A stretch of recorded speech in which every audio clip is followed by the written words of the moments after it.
Hello बच्चों, I am अर्चना चौधरी। हम class 11th में सेल साइकिल की स्टडी कर रहे हैं, जिसमें हमने माइटोसिस डिवीजन की पूरी स्टडी कर ली है।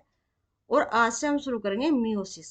जो मियोसिस होता है वो रिप्रोडक्टिव सेल में होता है। रिप्रोडक्टिव सेल में वो होता है, मतलब वो स्पेशलाइज सेल में होता है, जिसको गैमिट बनाने होते हैं। गैमिट, गैमिट मतलब जिसमें एन नंबर ऑफ क्रोमोजोम होती है, मतलब क्रोमोजोम का आधा सेट होता है, ठीक है ना।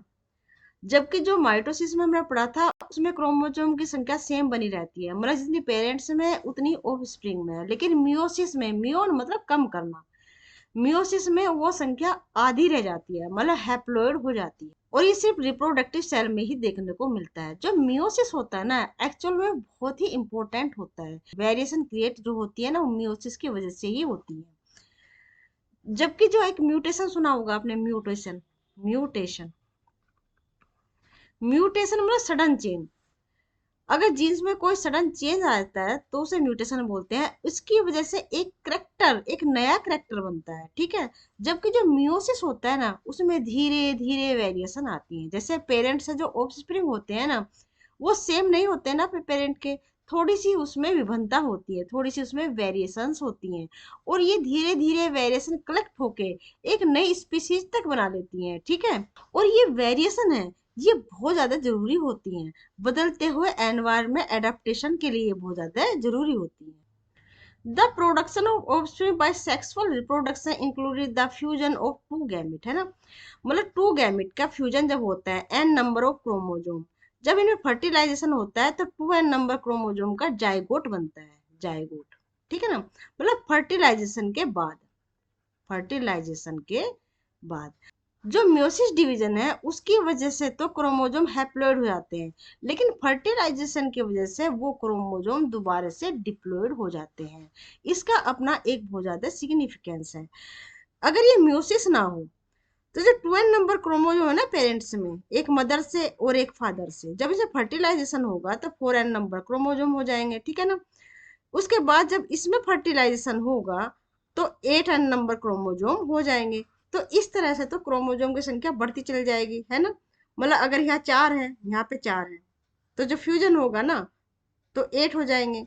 फिर 8 8 का होगा तो 16 हो जाएंगे। इस तरह से क्रोमोजोम जो है कांस्टेंट नहीं रहेंगे, क्रोमोजोम की संख्या बढ़ती चली जाएगी। और जो मियोसिस है ना, इसीलिए इसकी वजह से जो क्रोमोजोम है ना, वो हैप्लॉइड हो जाते हैं और पीढ़ी दर पीढ़ी वो क्रोमोजोम संख्या मेंटेन रहती है। क्योंकि फर्टिलाइजेशन के बाद वो क्रोमोजोम फिर 2n नंबर हो जाते हैं, मतलब डिप्लॉइड हो जाते हैं। सोमेटिक सेल के बराबर ही वो क्रोमोजोम हो जाते हैं, each with a complete haploid set of chromosome. Gametes are formed from specialized diploid cell. जो स्पेशलाइज्ड डिप्लॉइड सेल होते हैं ना, एक्चुअली वो ही गैमिट बनाती है।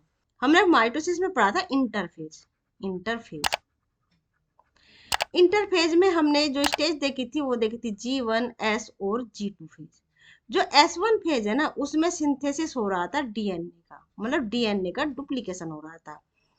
जो सोमेटिक सेल होती है ना, जो सोमेटिक सेल होती है, उसमें जो डीएनए का डुप्लीकेशन है ना, वो 100% हो जाता है। 100% डीएनए का डुप्लीकेशन हो जाता है। मतलब जैसे क्रोमोजोम है, क्रोमोजोम के अंदर जो थ्रेड होता है वो डीएनए का होता है, डीएनए का एक कंप्लीट थ्रेड होता है। और एस फेज में जो डीएनए का कंप्लीट थ्रेड है ना, ये 2 में हो जाता है, 2 में इसका रेप्लिकेशन हो जाता है। तो जो रेप्लिकेट हो रहा है डीएनए वो 100% होता है, वो होता है सोमेटिक सेल में। लेकिन जो रिप्रोडक्टिव सेल होती है ना, जो रिप्रोडक्टिव सेल होती है, उसमें 100% रिप्लिकेशन नहीं होता है। मतलब 0.7 से 0.8% रेप्लिकेशन रह जाता है, जो रेप्लिकेट नहीं होता है डीएनए। मतलब ऐसी सेल में जिसमें डीएनए का पूरी तरह से, मतलब 100% रेप्लिकेशन नहीं होता है, एक्चुअल में वो ही म्योसिस करती हैं, ठीक है। This specialized kind of the cell division that reduce the chromosome number by half result in the production of the daughter haploid daughter cell. तो ये जो स्पेशलाइज सेल है ना, इसमें म्योसिस होता है और म्योसिस के बाद में जो क्रोमोजोम संख्या होती है वो हाफ रह जाती है, उसे बोलते हैं haploid, haploid daughter cell. This kind of division is called meiosis, उसको कहते हैं meiosis.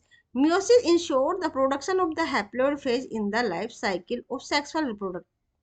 Reproducing organ where fertilize restore the diploid phase, ठीक है ना। तो सेक्सुअल रिप्रोडक्टिव ऑर्गेनिज्म में हैप्लॉइड फेज म्यूसिस की वजह से बनती है, ठीक है, और फर्टिलाइजेशन की वजह से वो रिस्टोर कंडीशन हो जाती है, मतलब वो डिप्लॉइड हो जाती है। We come across meiosis during gametogenesis in plant and animal.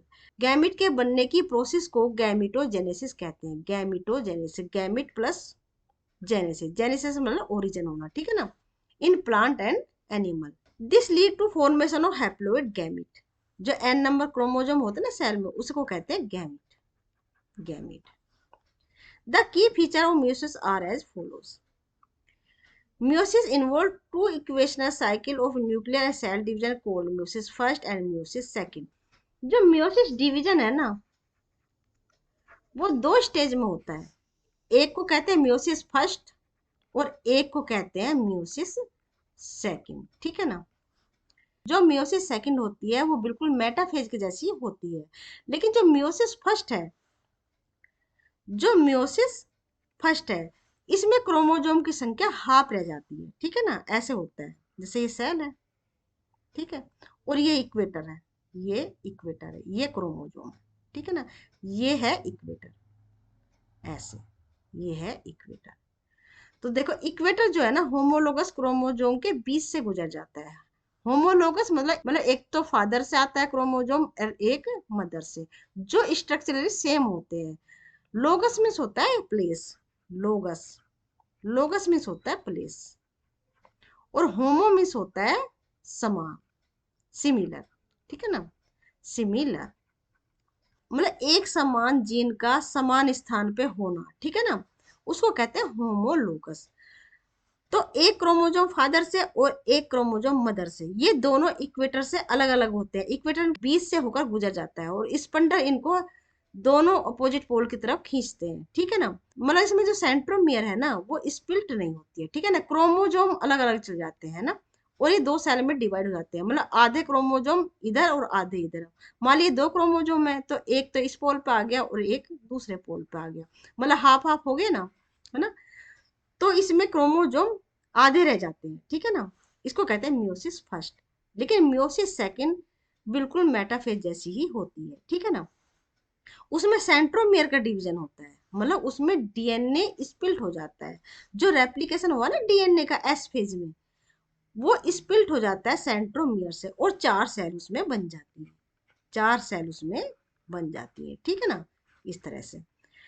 लेकिन जो डिवीजन होता है ना क्रोमोजोम का हाफ हाफ में, वो सिर्फ एक बार ही होता है, ठीक है ना, मतलब उसमें हैप्लॉइड क्रोमोजोम बन जाते हैं, ठीक है, मतलब उसमें गैमेट बन जाते हैं। लेकिन जो डीएनए का रेप्लिकेशन हुआ है ना, उसे समान करने के लिए, इक्वलाइजेशन करने के लिए, हाफ हाफ करने के लिए मियोसिस सेकंड भी होती है, ठीक है। जैसे मेटाफेज में, एनाफेज स्टेज में जैसे सेंट्रोमियर स्पिल्ट हो रहा था ना, इसी तरह से मियोसिस सेकंड में भी जो डीएनए रेप्लिकेट हुआ ना, वो सेंट्रोमियर से स्पिल्ट होके अलग अलग हो जाता है, इस तरह से चार डॉटर सेल बन जाती है, ठीक है ना। लेकिन जो डीएनए का रेप्लिकेशन है ना, डीएनए का रेप्लिकेशन एक बार ही होता है, वो होता है मियोसिस फर्स्ट में, है ना। अगर कई बार डीएनए का रेप्लिकेशन हो जाएगा तो फिर तो और भी ज्यादा डॉटर सेल बन जाएंगे ना, चार से भी ज्यादा, है ना, फिर उसे एक बार फिर डिवाइड करना पड़ेगा। नहीं, जो डीएनए का रेप्लिकेशन है ना, वो सिर्फ एक बार ही होता है, वो होता है मियोसिस फर्स्ट में, ठीक है। Meiosis first is initiated after the parental chromosome have replicated to produce identical sister chromatid at the S phase, ठीक है ना। मतलब जो एस फेज में जो डीएनए का रेप्लिकेशन होता है ना, मतलब जिसकी वजह से क्रोमेटिड बनते हैं, इसे एक बार समझते हैं। जो एस फेज में डीएनए का रेप्लिकेशन होता है, जैसे ये क्रोमोजोम है, ठीक है, ये क्रोमोजोम, इसके अंदर डीएनए का थ्रेड है, ठीक है ना, फिर ये रेप्लिकेट हो गया है ऐसे, ये क्रोमोजोम ही है और ये डीएनए का थ्रेड है, और डीएनए का थ्रेड जो है रेप्लिकेट हो गया है, ठीक है ना। तो इस स्टेज से मियोसिस फर्स्ट इनिशिएट होती है, शुरू होती है, मतलब एस फेज के बाद ही तो डिवीजन होगा। अगर एस फेज मतलब डीएनए का रेप्लिकेशन अगर नहीं होता है तो सेल डिवाइड नहीं होती है, ठीक है ना। जब सेल एस फेज में घुस जाती है, मतलब डीएनए का रेप्लिकेशन हो जाता है, तभी डिसीजन लिया जाता है कि सेल को डिवाइड करना है, ठीक है। Meiosis involves pairing of homologous chromosome and recombination between the non-sister chromatid of the homologous chromosome। मतलब जो मियोसिस में होमोलोगस जो क्रोमोजोम होते हैं, मतलब एक मदर से आया और एक फादर से आया, उन क्रोमोजोम में पेयरिंग होती है। पेयरिंग मतलब जैसे ये क्रोमोजोम है, एक ये क्रोमोजोम है और एक ये क्रोमोजोम है, ठीक है, ये होमोलोगस है, मतलब समान है, ठीक है ना। इसमें पेयरिंग होती है, मतलब इस क्रोमोजोम का कुछ पार्ट इसमें और इस क्रोमोजोम का कुछ पार्ट इसमें। जैसे डीएनए थ्रेड है ना, उसमें मैंने बताया था कि कुछ जो डीएनए है ना वो रेप्लिकेट नहीं होता है ना, तो वो इस तरह से बाहर निकल जाता है, ऐसे बाहर निकल जाता है थ्रेड। और जो होमोलोगस क्रोमोजोम है, जो मदर से आया है, उसके थ्रेड भी निकल जाते हैं। तो ये दोनों ना एक दूसरे में उलझ जाते हैं इस तरह से, तो इसको बोलते हैं पेयरिंग। तो मतलब होमोलोगस क्रोमोसोम का पास पास आना, उनके कुछ हिस्सों का इंटरचेंज होना, इसको बोलते हैं पेयरिंग। और इसी की वजह से वेरिएशन डेवलप होती है। पूरी म्योसिस की प्रोसेस को हम बहुत अच्छे से पढ़ेंगे। ये तो सिर्फ इंट्रोडक्शन है, थोड़ा सा दिया है पहले, इसलिए इसको थोड़ा सा समझ रहे हैं, ठीक है बच्चों। अगर आपको ये वीडियो पसंद आती है तो बच्चों सब्सक्राइब जरूर करें, चैनल की ग्रोथ के लिए बहुत जरूरी है। आपका सपोर्ट ही मुझे चाहिए, ताकि मैं बहुत अच्छे से और कॉन्सेंट्रेट होकर आपके लिए अच्छी अच्छी वीडियो बनाती रहूँ। 4 haploid cell are for at the end of meiosis. मैंने बताया था कि फर्स्ट जो म्योसिस है ना, उसमें तो डीएनए का रेप्लिकेशन होता है और होमोलोगस जो क्रोमोजोम है वो अलग अलग पोल पे चले जाते हैं, मतलब एक सेल दो में डिवाइड हो जाती है, जिसमें हैप्लॉइड नंबर क्रोमोजोम रह जाते हैं, मतलब गैमिट बन जाते हैं, ठीक है ना। मतलब एक से दो सेल बन जाती हैं। जो म्योसिस सेकंड है, उसमें से जो दो सेल है ना वो चार में डिवाइड हो जाती हैं। ये जो चार में डिवाइड हो जाती है, एक एन ये क्रोमोसोम संख्या डिवाइड नहीं होती है, ठीक है ना। क्योंकि जो डीएनए का रेप्लिकेशन हुआ है ना, उसका एक एक थ्रेड जाना है क्रोमोसोम में, ठीक है, जैसा माइटोसिस में हुआ था, बिल्कुल सेम वैसे ही। तो meiosis event can be group under the following phases. जो मियोसिस फर्स्ट है, उसमें prophase first, metaphase first, anaphase first और टेलोफेज फर्स्ट, बिल्कुल वैसे ही। मियोसिस सेकंड है, prophase second, metaphase second, anaphase second और टेलोफेज सेकंड। जो प्रोफेज होती है ना मियोसिस फर्स्ट की, वो बहुत लंबी होती है, ठीक है ना, देन द मियोसिस सेकंड। तो यहाँ से हम शुरू करेंगे मियोसिस फर्स्ट, प्रोफेज फर्स्ट, ठीक है। और जो इंटरफेज होती है ना, माइटोसिस और मियोसिस दोनों में वो समान ही होती है, ठीक है। तो ये था आज का टॉपिक। उम्मीद करती हूँ कि आपको बहुत अच्छे समझ में आया होगा। अगर कुछ कंफ्यूजन है तो इस वीडियो को एक बार आप फिर देखें। मिलते हैं नेक्स्ट वीडियो के साथ। Till then bye bye, be happy, take care.